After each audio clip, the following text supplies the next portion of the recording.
Let me tell you, the dopamine, it's flowing.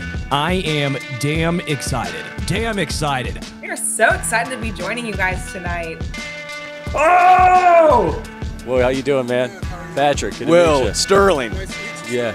Super Bowl champion, two-time Pro Bowler, and Trent Green. Trent Green, how you doing? Hey, what's going on, guys? Oh, he picked it up! He picked it up! He's gonna score!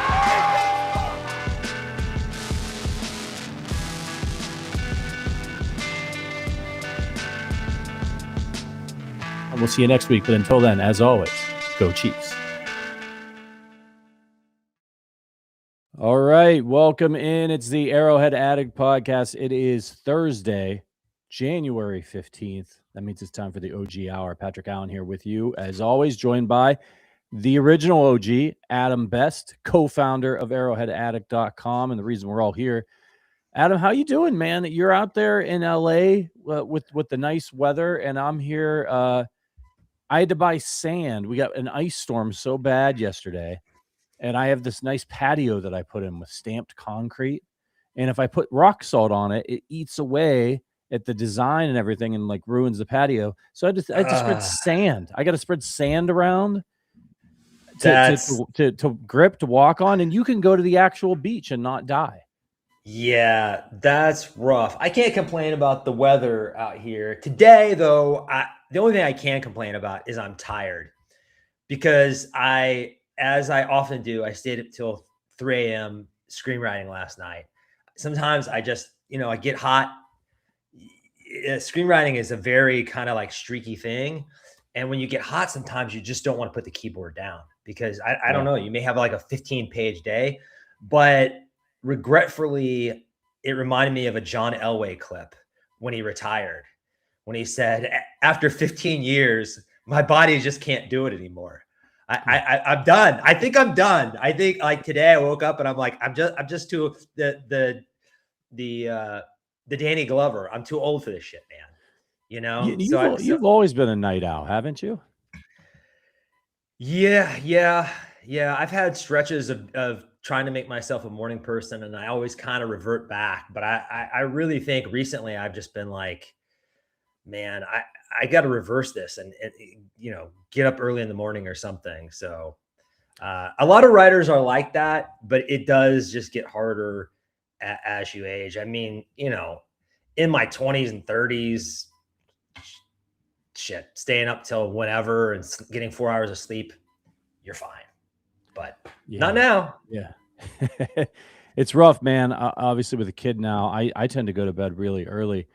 But it's funny, whenever I'm alone, like if I'm traveling for work or if Mag's out, and I put Rory down to bed, like I have night owl tendencies. Like I'll stay up late, but for whatever reason, like when the missus goes to bed, I don't know, I don't want to stay. I just go to bed and I go to sleep. See, it's good when I've been in relationships, it's good to have that anchor, because you just kind of want to be on the same schedule, but left to my own devices, it kind of reminds me of the Jerry Seinfeld joke. He said there's two versions of Jerry. There's Night Jerry and there's Morning Jerry. Night Jerry is the most irresponsible guy and Morning Jerry is very responsible. And Morning Jerry absolutely hates Night Jerry. And that's the truth. But there's just something about like nobody else is up. It's 10 o'clock at night. I can do whatever the hell I want. You revert back to being a 12-year-old boy or something. I don't know what it is. It's rough, man. It's hard. It's hard keeping it all together these days. We got lots of Chiefs talk for you, though. There's some news out there. Something's going on. I just want to start off at the top and shout out to the folks that are watching in the chat. Our guy Weston, our one of our co-hosts on the show, Price Carter, is there. He's watching the show and doing a scouting report. And Price is doing 100 scouting reports in 100 days over at Arrowhead Addict. We've been talking about, we're getting into draft season here. I know that it's a little earlier than we had hoped, but this is the time to start boning up. Because look, at the end of the day, it's lunatics like Price that are going to sit there and like go deep into the film on all these guys. And the rest of us normal people, who aren't draft sickos, we don't have time to do all that. And so we need people like Price out there doing the work for us, but we don't want to be uninformed dolts when the draft comes along, because then the draft isn't fun. So you need to be reading what Price is writing. You need to be listening to the intangibles. They had a great episode this week. They were talking running backs. I mean, there's just all kinds of information coming. So make sure you're boning up, and you want to have your favorites right on draft night. Like, even though it's unlikely that they're necessarily going to take maybe any of your favorites, but maybe you get one in there in the first round where it's a little more predictable. But it's fun. It's fun to have favorites and guys that you're looking at, and these guys can help. And I mentioned this on the podcast last week. Get on if you can afford it, get on Pro Football Focus and just start doing mock drafts, because you just can learn about all of these different players, and they'll eventually start putting information in there. And I'm going to send Price my latest mock right now, and maybe he can live grade me in the chat. But I'll tell you just real quick. We weren't planning for this, but just because Price is around, harass him. I sent it to you in Slack. I got us taking edge David Bradley at 9, and then I went double cornerback in the second and third rounds. So let's beef up this defense. I went with Chris Johnson out of San Diego State and D'Angelo Pons, who's a new favorite for a lot of Chiefs fans out of Indiana. They've gotten to see him in the college football playoff. And then I took Katron Allen, the running back out of Penn State, in the 4th round. And Tanner Kazoil, he's a tight end out of Houston. He's really interesting if you look at his production. And then Dejan Stribling, wide receiver out of Ole Miss, who is he's kind of rocketing up my board. I'm really interested in him. And if he's available as late as I got him, I think he'd be an interesting addition to this team. So we'll see. We'll see if Price can give me some live grades in the chat here on that mock draft. But you guys should hop on and start doing some of your own as well. Yeah, Weston in the chat says I tagged Price in a mock draft on X. Yeah, that's the cross that Price has to bear. Is everyone's going to be like, hey, Price, what do you think of my latest mock for the rest of his life? Yeah, and I just did my first mock this week, so coming to it with fresh eyes. But I thought I would be a trade up guy, but I think this year I'm a trade down guy. I just don't see much of a difference between the guys at 7 and 10 and 15. So maybe if you can trade down a little bit, pick up a little extra capital, and still get a guy with a true first round grade, that's where I'm kind of sitting, I think. Yeah. We got a super chat from Can I Pet That Dog? It says, with a lot of quarterbacks coming out next year, trade McDuffie for a first next year and a 5th this year. Trade back, get more picks in the draft. Sadiq. Is it Sadiq or Sadiq? I don't know. I think That's it's Sadiq. Tight end, right? Yeah. From Oregon. Yeah, from Oregon. So, yeah, I think some people, I don't know. It's debatable with some people. People are not sure whether or not we could get a first rounder for McDuffie. I think a lot of people, like with the All Pros, are like, how can we not get a first rounder for this guy? They see what Sauce Gardner went for. Then you have the contrarians will say, well, he's smaller, he's a slot guy, so it limits his value somewhat. I'm interested to hear from you. Do you think we could get a first rounder for McDuffie? Yes, I do. But I think it could require the Chiefs throwing in a 4th or something like that to even the scales. And I know that's going to upset people. But Sauce Gardner, I said this yesterday, he was a top 5 pick, and we anchor to draft stock quite frequently in the NFL. That's kind of your draft stock sticks with you and is part of the story. And he's just bigger, and he is a true shutdown outside corner, the kind that the platonic ideal of a cornerback, right? The Deion Sanders, the Darrelle Revis, and Trent McDuffie is one of the best corners in the league, but he is not that. He is the best slot corner in the league. He is a top 10 to 15 outside corner. Maybe last year was just a down year, and he's better than that because he was the previous year.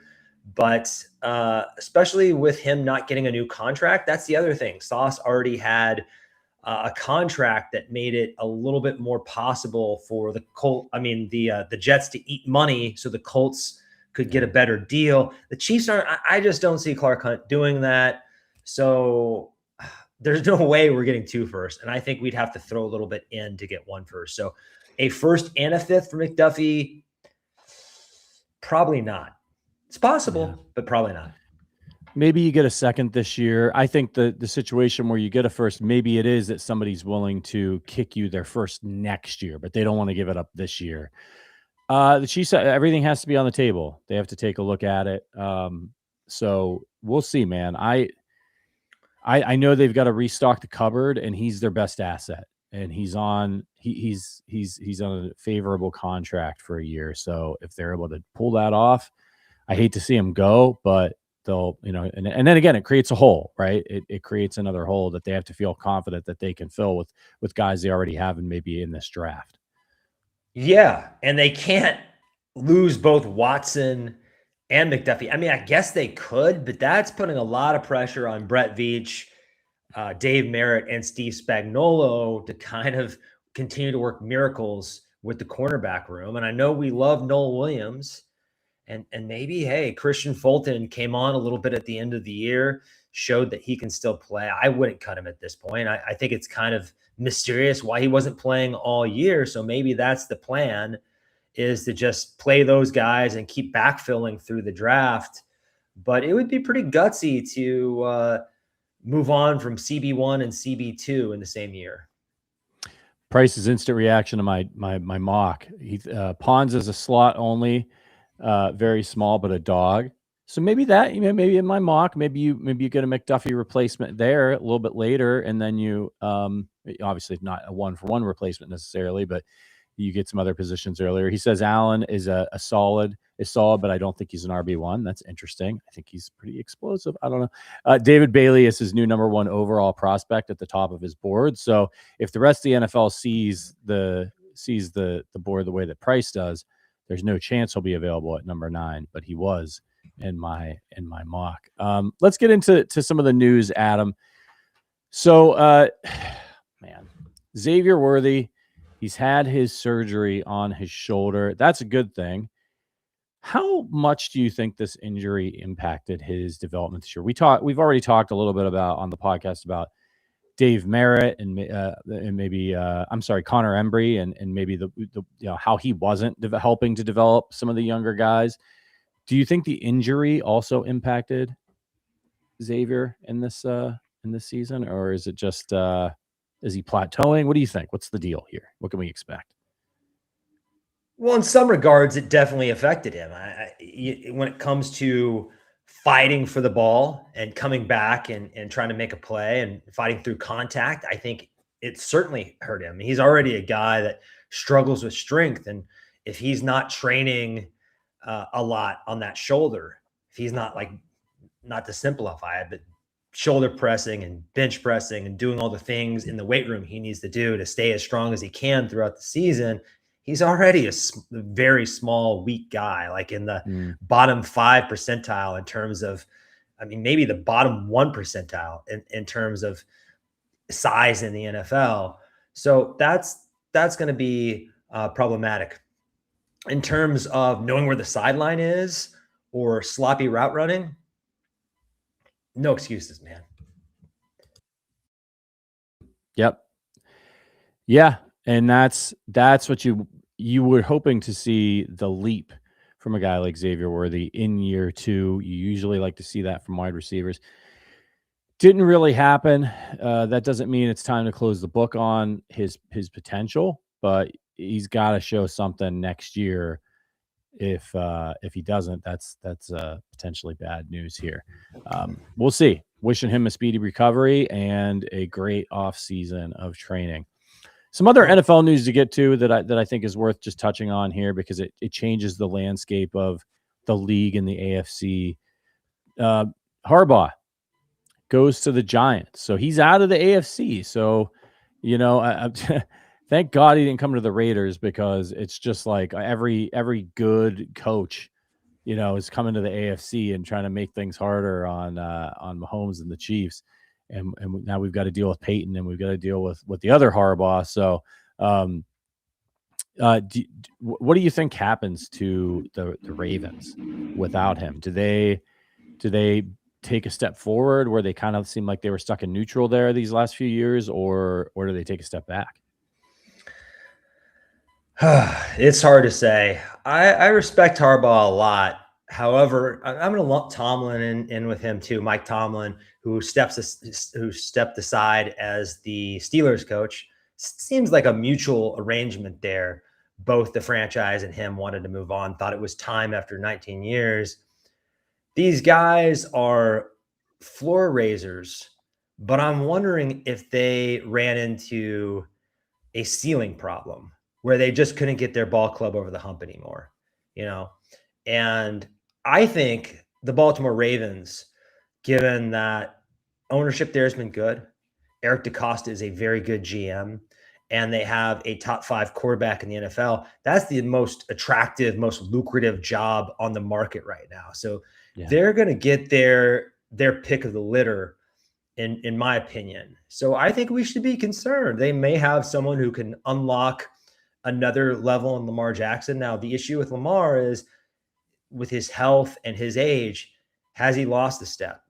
Because unlike, I would even say with Josh and Patrick, especially Joe Burrow, some of these other guys, I don't know that his game is going to age as well. And I'm a big Lamar Jackson fan, but I think it's almost kind of now or never for the Ravens. So we'll just have to see. I mean, you think about someone like, I don't know, Mike McDaniel coming in there and getting to work with that offense, that's pretty frightening.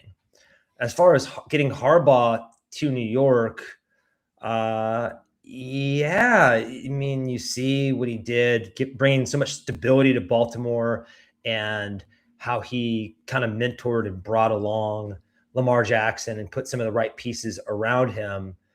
He can do the same for Jackson Dart. But yeah, I'm glad to have another stabilizing head coach out of the AFC. That's good news for the Chiefs.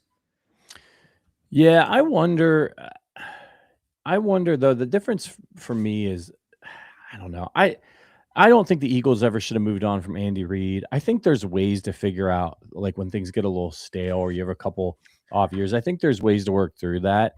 And I think if you think about Harbaugh, man, these Ravens have been really good the last few years. And I know that they haven't been able to get over the hump, but a big reason why they haven't been able to get over the hump is because of Patrick Mahomes. So they had some injuries, right? Yes. Yeah.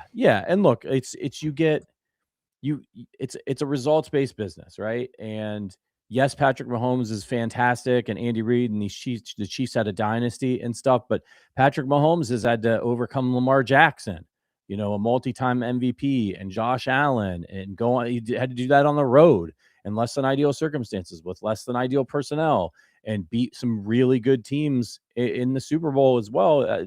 I think there's an argument to be made that I'm not sure how many times the Chiefs were in the Super Bowl with the best top to bottom roster. So on that hand, you got to look at Harbaugh and say, you got to find a way that and to Lamar too, if you want to be that guy, as Ric Flair would say, to be the man, you got to beat the man.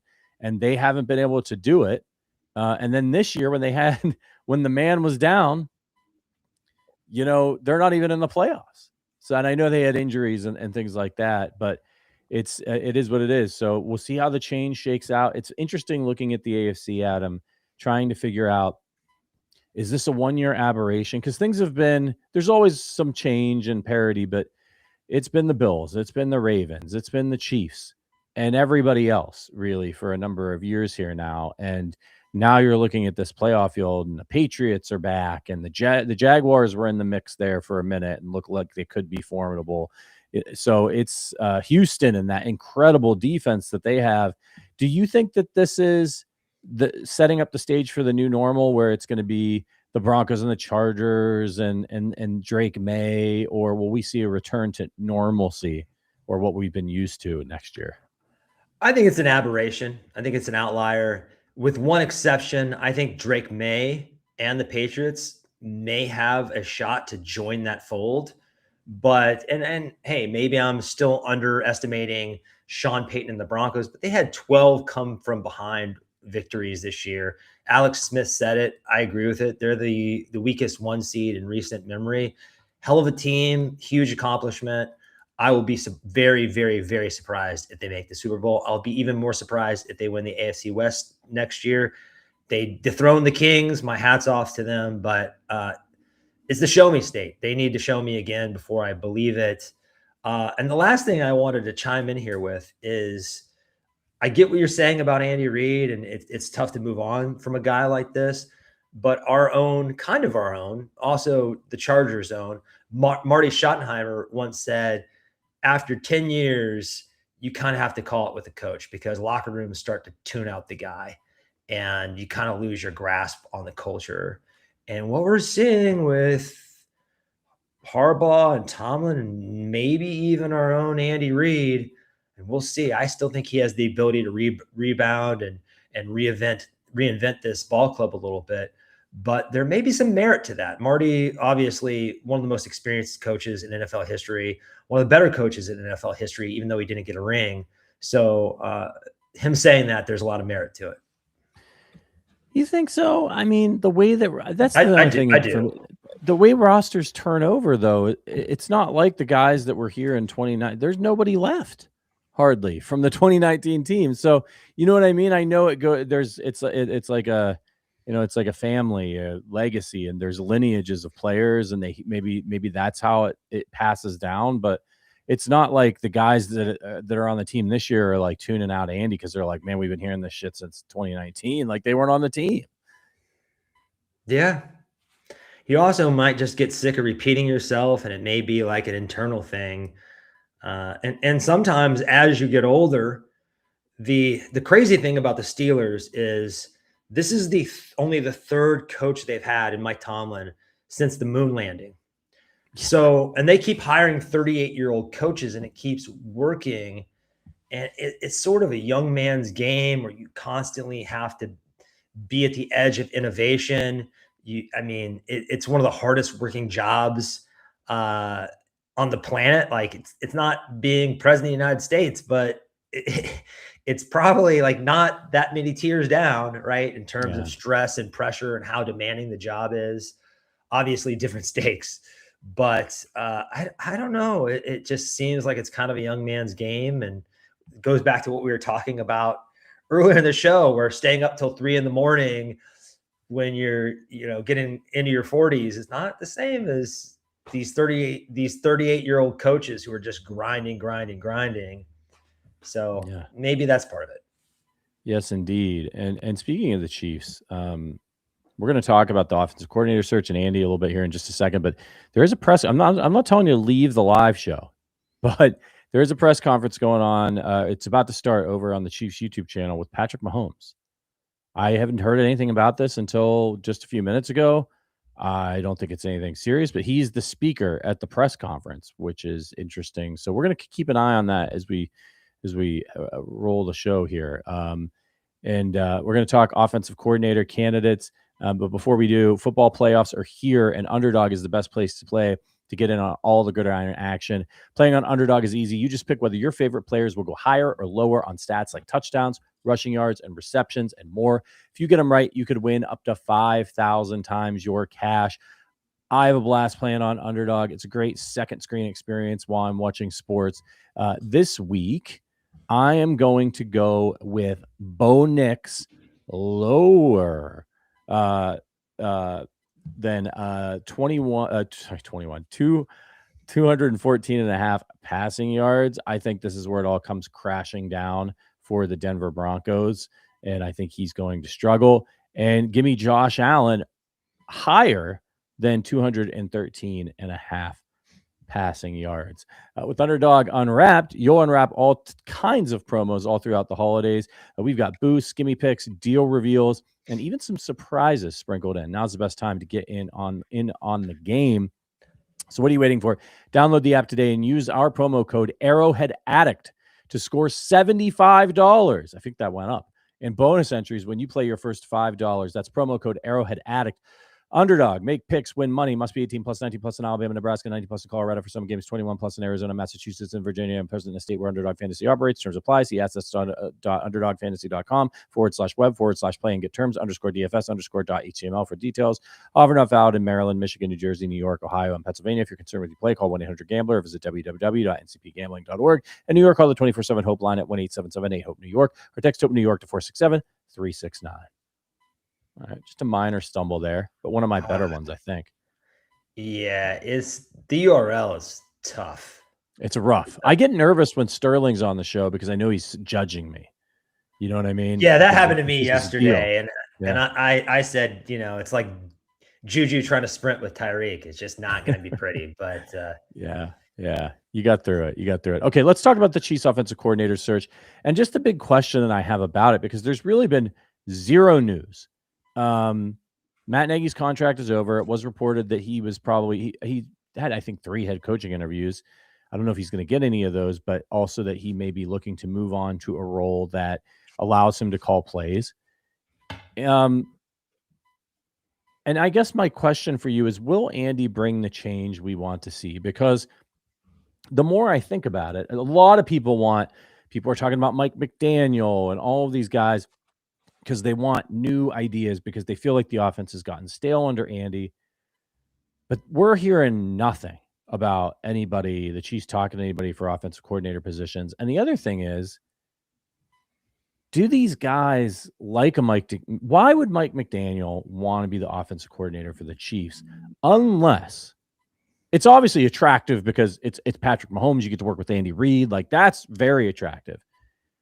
But if Andy's going to keep doing it the way Andy does it, and Andy has the iron grip on the offense, Andy calls the plays, why would a guy like that, another established offensive genius or guru or whatever you want to call these guys, want to come to Kansas City and play second fiddle? Whereas some of these other guys that come up, like a Matt Nagy, or I know he was an offensive coordinator, but Mike Kafka and Eric Bieniemy, it's an opportunity for them to get that position and do it, whereas maybe they wouldn't get, and then move into actually like being the play caller and having the full reins somewhere else, like Kafka did. Kafka was the quarterback's coach, and then he goes forward. So what are your thoughts? Is Andy going to make the changes that we need, or is it going to be like we're bringing back EB or a status quo guy? First of all, Patrick Mahomes just went live. He did. So we'll have to keep our eye on that. Yep. I think there's one big reason why, not one big reason and then another reason why Mike McDaniel might want to come to Kansas City and be the offensive coordinator. Now, he probably will be able to go somewhere and be an offensive coordinator with play calling duties. Hell, he might even get a head coaching job.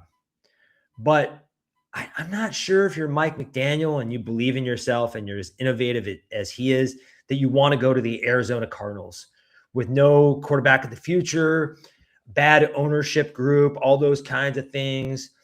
If you go to Kansas City, sure, you might not call plays. Now, Andy might open up a little bit more given his troubles this year, his advanced age, all those things. We don't know. He's pretty stubborn, so I kind of doubt it. But if you're the heir apparent, if you are being groomed to be the next coach of Patrick Mahomes, because Andy Reid, I mean, I don't know. At most, I see him coaching another 2 or 3 years, maybe 4.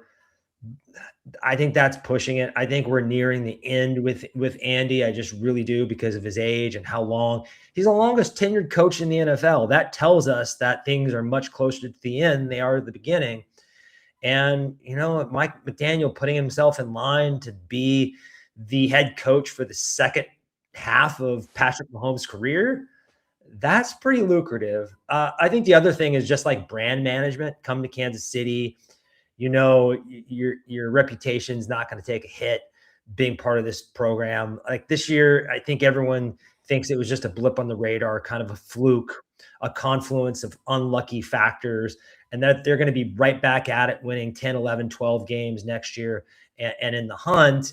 And he can rehabilitate himself and wait for the perfect job, a la Ben Johnson. He turned down a job in Washington and maybe other places to handpick the job in Chicago, so I think if Mike McDaniel, he probably has enough money from his time in Miami.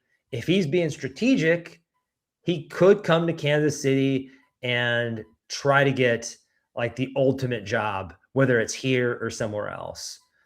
So that's yeah, and I think that's what you have to think about is, do the Chiefs have a succession plan? Because if Andy say he plans to go 2 to 3 more years or so, do you want to wait? This is such a unique time right now because there are so many head coach openings, and there are some really interesting candidates out there, like Mike McDaniel, who's an offensive guy. So if you're Brett Veach, are you talking with Andy and you're like, all right, we want to bring in, we have to plan for the second half of Patrick's career. Can you work with us to set things up for the next guy? So that, because who knows who's going to be available when Andy decides if he's not hanging him up for 3 years, who knows who's going to be available? And then do you end up having to you don't want to waste, everybody talks about wasting Mahomes' prime, wasting his years. Do you want to have to waste a year because there's just nobody really great available and you end up with Arthur Smith for a year or something like that? You know what I mean? Some kind of disaster situation. You want to go after all the success that the Chiefs have had. Ideally, you want to go from an Andy Reid to somebody you feel really, really good about, that has some proven success, even if not as a head coach, as a coordinator. And you don't want to do the Todd Haley thing. You know what I mean? Where it's I don't know, this guy, maybe he's good, maybe he's not. We don't know for sure. So I'm fascinated to see what their plan is because they've been so quiet. On one hand, that makes me think, is something really interesting going on? On the other hand, it's oh man, they're just going to bring back Eric Bieniemy. And it's, you know what I mean? And Andy's going to, and then it's all down to, does Andy make the necessary changes with the offense? Can he continue to evolve? Well, this is where it gets so terrifying because you mentioned secession, and my creeping existential dread has been, are we going to get Matt Nagy and Eric Bieniemy and Mike Kafka playing Kendall, Connor, and Roman Roy, and it's just going to be a bumbling kind of secession plan for who gets to be the next coach? So it's like a twofold problem. It's not just we want innovation, we want change in Kansas City, we want to revolutionize and modernize the offense to keep up with the Joneses. It's that these guys none of them are qualified to be the next coach of Patrick freaking Mahomes. That is a Kyle Shanahan, Sean McVay level job. That is the job. That is the most lucrative job in the NFL since coaching Tom Brady. So these guys, sorry, I think Mike Kafka might be okay, but they're not qualified to be groomed to be the next head coach of this franchise. They're just not. Yeah, and on the Mahomes presser, producer Joanne is checking it out for us. Overview of what she's seeing is that rehab is going well for Mahomes. He wants to be ready for week 1. So that's all good news. That means that nothing crazy going on. He's not, playing baseball like Jordan or something. right. Who knows? Yeah, you never know. It's scary stuff. But it just sounds like a pretty much run-of-the-mill press conference where Mahomes is updating people now that he's a few weeks removed from his surgery and all of that. All right, so I want to get to Mike Kafka. Do you think he's the guy that they're going to bring back? Now, if you guys don't remember, he came on as the offensive quality control coach, then moved to being the quarterback coach for the Chiefs early in Patrick's career, and then was the passing game coordinator. He got that title during his stint with KC, and then he got everything that was going on at that point. It was, you wanted people from the Chiefs on the offense because Patrick Mahomes was setting the world on fire. They were incredible, and that's the way it goes in the NFL. So he gets to go with Brian Daboll to New York.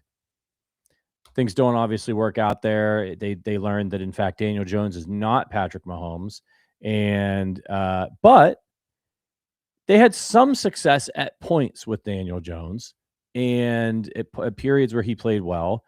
but the team just wasn't very good, and they get rid of Saquon. And then Brian Daboll got fired this year.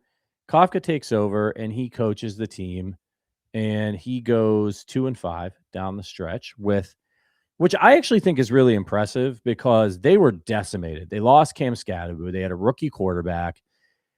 No Malik Neighbors. I mean, the receivers that they were trying to throw them, there was nobody.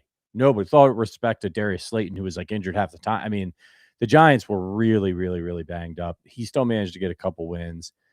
And he interviewed for the head coaching job that we now know has gone to Harbaugh. So maybe he comes back and he gets a little bit more influence with Andy. He has worked under Brian Daboll, so he stepped out of the system, even though he's still an Andy guy. Maybe that's where they feel comfortable, and maybe they're just waiting to see if Kafka can get a head coaching job before they announce him coming back to KC.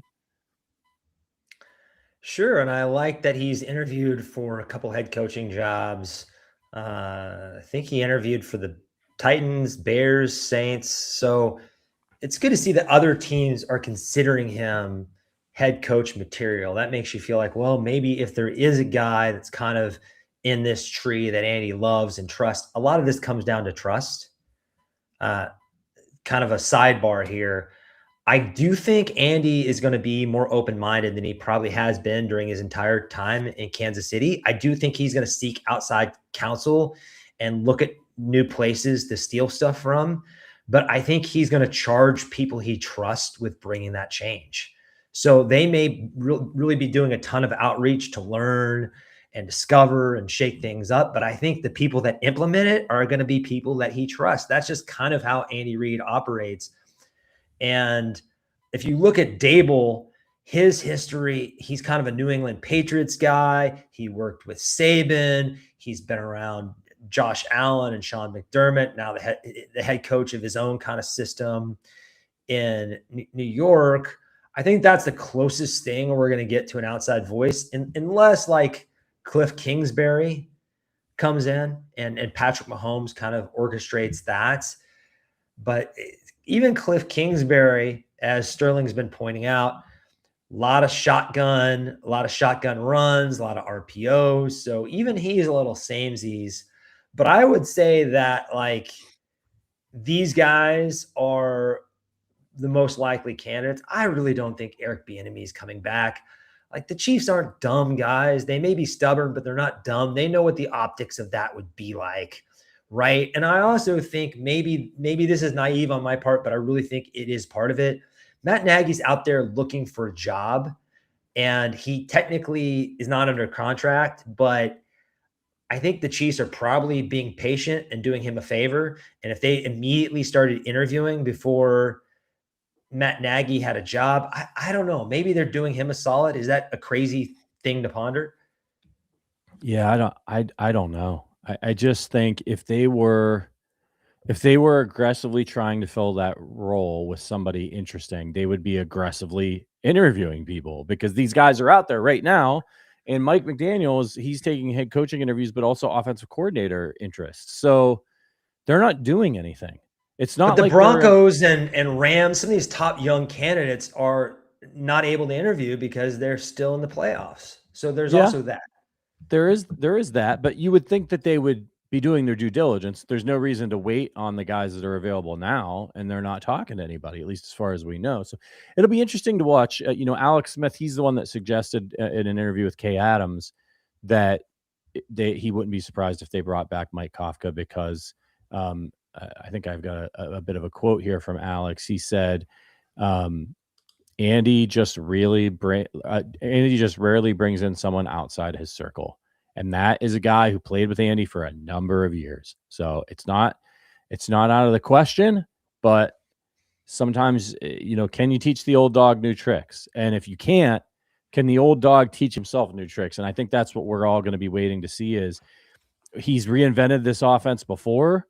Can he do it again? Obvious. If he doesn't see the need to do it after what happened this year, then there's no help. But I think he's a smart guy. I think he can do it. I think he will do it. I'd love if he got some outside input to help, because that would just make the Chiefs more surprising. I mean, he's been coaching for a long time. There's a lot of film on Andy Reid offenses. So it's good. It's good to have those wrinkles. So we'll see, man. We'll have to watch and see if they do bring somebody. Like, that's the whole succession plan thing is like, if they bring somebody in, like say they bring in like a Cliff Kingsbury, or they do bring in a Mike McDaniel, you'll know, I think, if they're the next head coach of the Chiefs, if the Chiefs hand out some like sort of ridiculous offensive coordinator contract to somebody that's like way over what they, especially with the way that Clark Hunt holds the purse strings, that would sort of tell you like, hey, maybe you've got to play Andy's game for a little while, but we're going to pay you to wait for Andy to finish up here and move on. So keep an eye on that. All right, let's move on to I want to get a couple minutes on this. The dilemma, offense or defense at number 9. I was talking about this with Verderam last week, Adam. I wanted to get your take on it. Is it best player available, or do you feel very strongly get yourself one of these top defenders or get yourself one of these top receivers, which the Chiefs will be able to do? Like, they'll be able to get one of the best defenders or offensive players in this draft as long as they choose right. I think the important thing is you finally have another top 10 pick. It's been almost a decade since you've had one. You just, it has to hit. You have to have conviction. I don't care if it's offense or defense. Just get yourself a blue chip player. If you need to trade up a few picks to get that guy, so be it. If you don't have conviction in anybody and need to trade back, so be it. You just can't mess this up. Like messing Clyde Edwards-Helaire or FAU up with a glorified second-round pick, it's survivable. This is the kind of thing that gets a general manager fired if you whiff on this opportunity. The reason now the Eagles had an off year, I think they have some coaching issues, but the reason they won the Super Bowl and kind of reloaded and got over the hump was that they got Devonta Smith at 12. They got Jalen Carter at 9. They had those opportunities during down years to get blue chip players, and they did. They hit the bullseye. So that's what the Chiefs have to do. And I think if they're looking at Caleb Downs and they say, well, we're so good at finding safeties, blah, blah, blah, blah, blah, but this guy's Kyle Hamilton, and the league is not respecting that he's Kyle Hamilton. And we're going to look up in 5 years, he's going to be outside of edge rushers. He's going to be one of the 5 most valuable defensive players in the league. Like, you don't overthink it. If that's the guy that is the sure thing, you got to go with him. And it's not that I don't like Jordan Tyson or some of these edge rushers and defensive tackles. I do. I'm still like very early in my process. The thing I'll say about an edge rusher or a defensive tackle versus a receiver, generally you can find a good receiver at 40. There have been a lot of all pros that have been picked later than that. AJ Brown, probably the most noteworthy. Devontae Adams, just as noteworthy. DK Metcalf, Terry McLaurin, the list goes on and on. Not a lot of pass rushers that are all pros are picked at even 40. That's a little outside the striking range there. So if you're talking about sequencing, you probably would want to get your edge or defensive tackle at 9 and get your wide receiver later. But if it doesn't line up with the talent on the board, you can't force it. So that's where I'm at. I don't want us to pick a running back after thinking about it.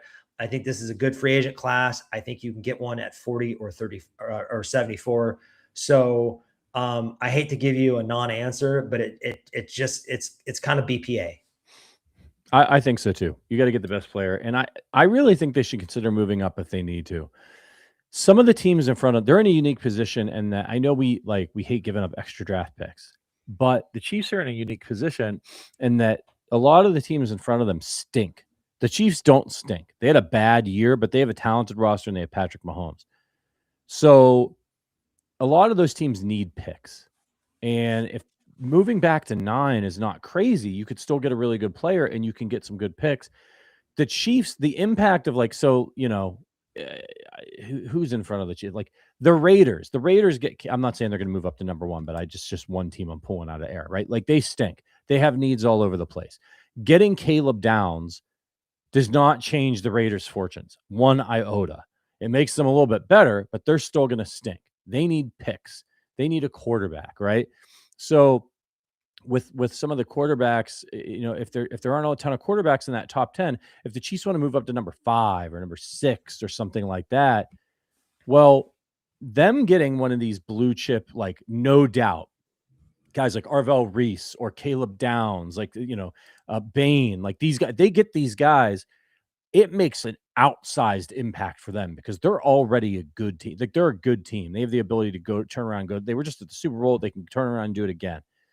Whereas these other teams like, yeah, we'd like really love to have this guy, but maybe you ought to move back and get picks because we're still going to get a Sonny Styles or, you know what I mean? Like still going to get a really good player. So it will be interesting to see if the Chiefs are aggressive to make sure they go get the impact guy.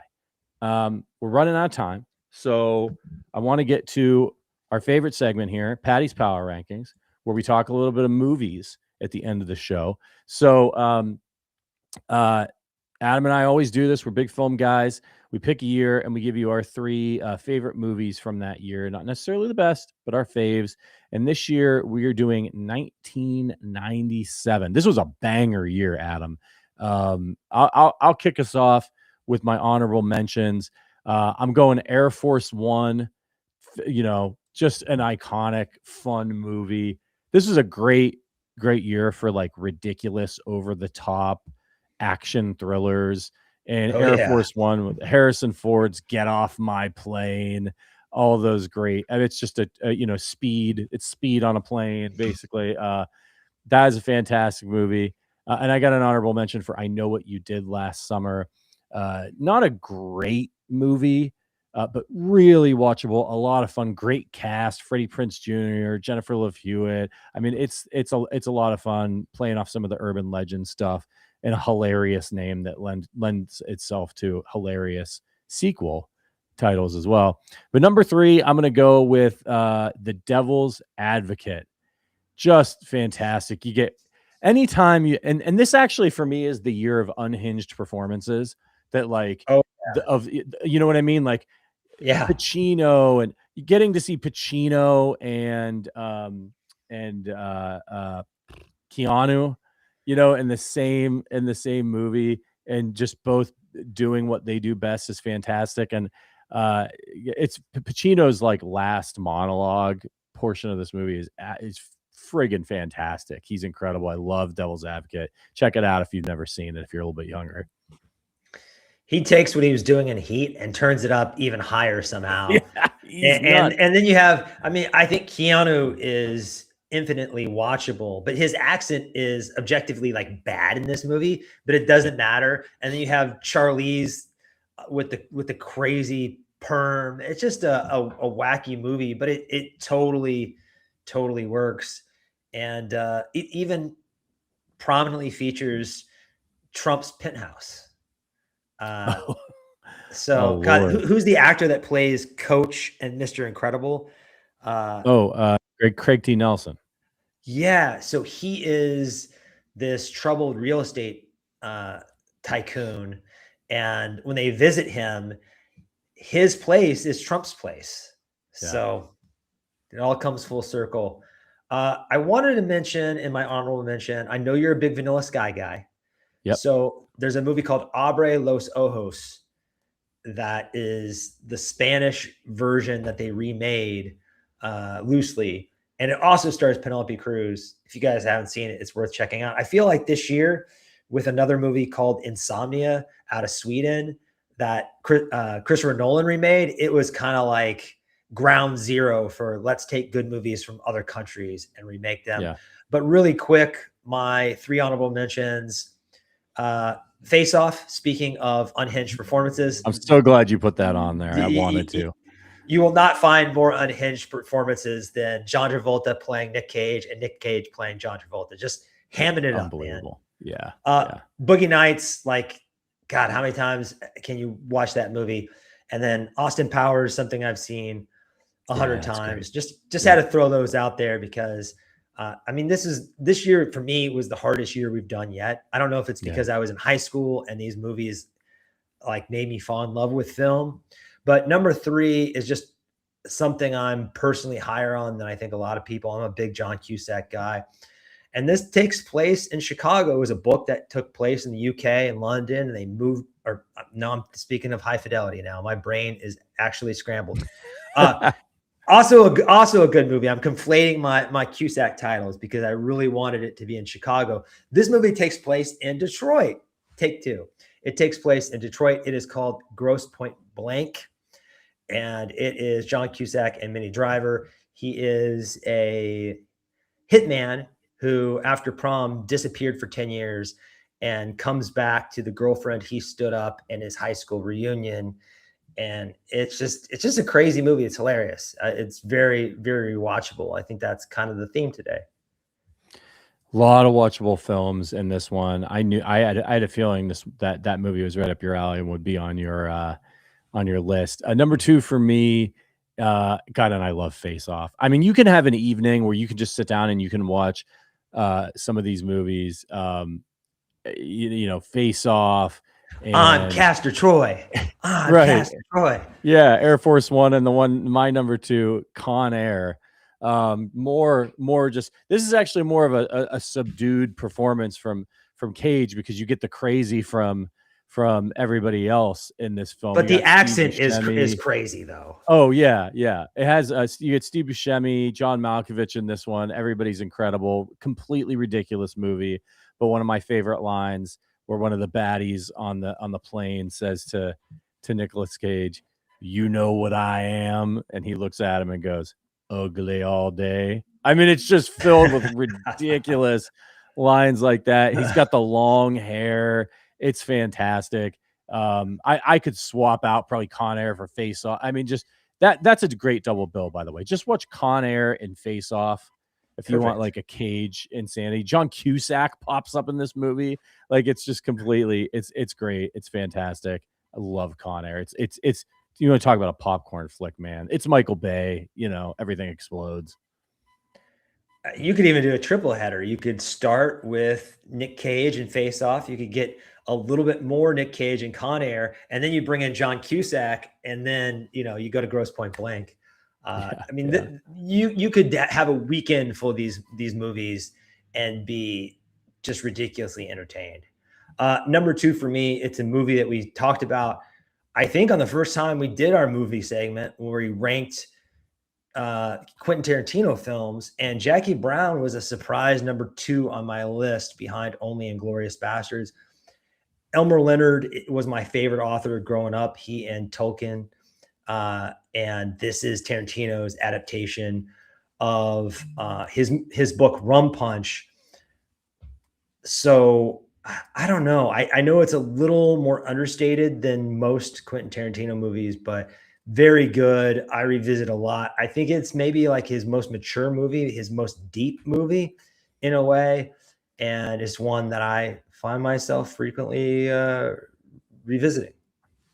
I'm ashamed to admit it. I've never seen Jackie Brown, and I'm a Tarantino guy. It's just one of those. I just have never made Gotta pull the trigger, man.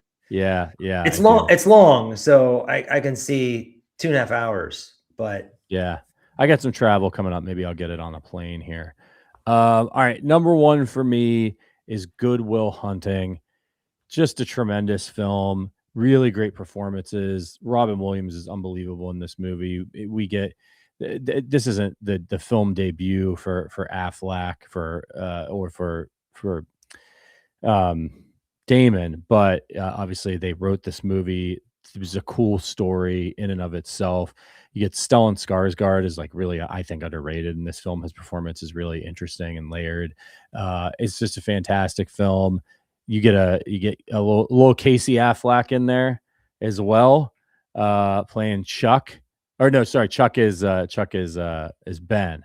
What the heck's what's his name in this movie? Casey Affleck.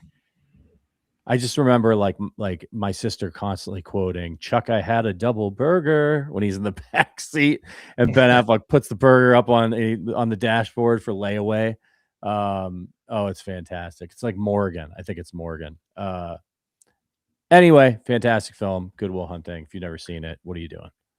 Man, it's so timely too, because Ben and Matt have a film coming out on Netflix tomorrow called The Rip, about narcos cops in Miami who may or may not steal $20 million. And Stellan Skarsgård just won a Golden Globe Sunday So it's all coming to a head. And I just actually used this meme for whatever wide receiver the Chiefs pick coming to talk to Xavier Worthy for the first time. You know that scene where he's like, "Do you know how easy this is for me? Do you have any fucking idea?" Right. So when he's like lecturing Stellan Skarsgård, who's like this brilliant professor, but isn't like a once in a generation mind and can't do as complex of I don't know, equations, right? Right. So number one for me, I think this, not Titanic, which obviously a great movie. I think this should have won Best Picture, and it is LA Confidential. Just a perfect movie. I'm a big Russell Crowe fan. I think he and Guy Pearce and Kevin Spacey and everyone else in this movie. I know Kevin Spacey's legacy is a little tainted, but it shouldn't detract from this movie, which I just think is just perfect. It's a perfect adaptation of I didn't read the novel, but like the source material. And if you like noirs, if you like detective mysteries and those kind of things, period films, it's really fun. And I put it up there with like films in this mold. I put it up there with like Chinatown, even, honestly.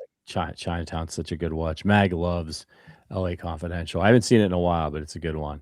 All right, I got to get going. I'm 3 minutes late for a meeting. So, but this is a fun show. Lots to talk about. Big playoff games coming up this weekend. So, enjoy. And if you want to get involved with the Arrowhead Addict podcast, check out the link in the description. Now is a great time to support the community, become a part of the community, and as we head into draft season and off season and coaching changes and all that stuff. I know the Chiefs haven't been super busy yet. I think there are more moves to come. So hang with us here on the Arrowhead Addict podcast, and make sure you check out our lineup of shows here on YouTube. Make sure you're subscribed so that notification ting goes off when we go live. If something big happens, we'll jump on for an emergency podcast. Thank you to producer Joanne, to all of our members, to the blog father, Adam Best. I will see you next week right here on the OG Hour. But until then, as always, go Chiefs.